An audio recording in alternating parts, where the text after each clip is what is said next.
కొన్ని ప్రాజెక్టుల అనౌన్స్‌మెంటు, కొందరు ఆర్టిస్టుల ఎంట్రీ చాలా చిత్రంగా ఉంటుంది.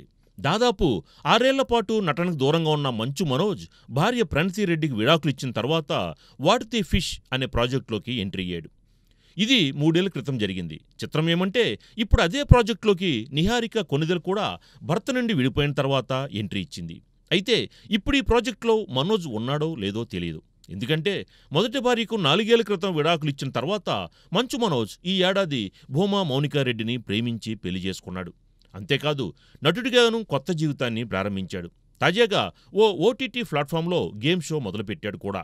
ఈ నేపథ్యంలో 'వాట్ ది ఫిష్' ప్రాజెక్టు నుండి మనోజ్ తప్పుకున్నాడని తెలుస్తోంది. వెన్నెల కిషోర్ సైతం కీలక పాత్ర పోషిస్తున్నాడని గతంలో మేకర్స్ తెలిపారు. కానీ నిహారిక కొణిదెల ఈ ప్రాజెక్టులోకి ఎంటర్ అయిన సందర్భంగా ఇటు మనోజ్ పేరు కానీ, అటు వెన్నెల కిషోర్ పేరు కానీ దర్శక నిర్మాతలు ఎక్కడా ప్రస్తావించట్లేదు. మనం బరంపురం అనే ట్యాగ్లైన్ చోట్లోకి 'when the crazy becomes crazier' అనేది వచ్చి చేరింది. సో ముందనుకున్న కథ, నటీనటులు పూర్తిగా మారిపోయారేమో అనే అనుమానం కూడా కలుగుతోంది.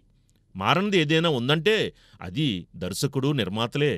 సో 3 సంవత్సరాలు గడిచినా ఎండని ఈ చేపల బుట్టలోంచి మనోజ్, వెన్నెల కిషోర్ బయటపడ్డారనిపిస్తోంది. గతంలో ఈ సినిమా షూటింగ్ని టొరంటో, కెనడాలోని వివిధ ప్రదేశాల్లో 2 నెలల పాటు జరుపుతామని మేకర్స్ చెప్పారు. కానీ ఇప్పుడా మాటే లేదు. ఏదేమైనా ఈ ప్రాజెక్ట్, దాని వ్యవహారం చూస్తుంటే సంథింగ్ ఫిషీ అని అనిపిస్తోంది.